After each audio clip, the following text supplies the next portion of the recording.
Sa Davao City, ipinag-utos ni Public Works and Highways Secretary Vince Dizon sa DPWH Region 11 na agad na ayusin ang flood control dike sa Bangkal, Talomo District upang maiwasan ang pagbaha.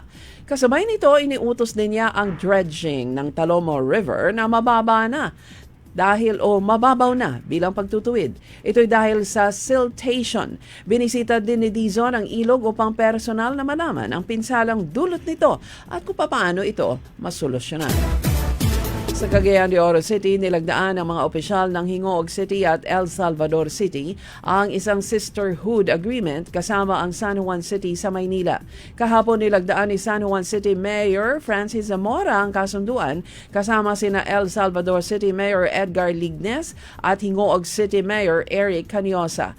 Ayon kay Zamora, handa silang ibahagi sa dalawang lungsod ang kanilang best practices sa pamamahala.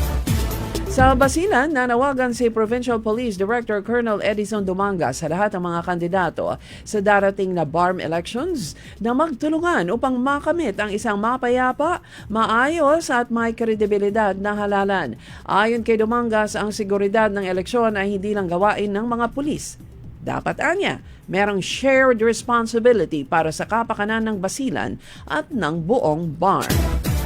Sa Siargao Island, nagbabala ang BFAR sa publiko laban sa pagkain ng shellfish at iba pang mga marine products dahil sa kumpirmadong may poisonous microorganism na nagdudulot ng paralytic shellfish poisoning.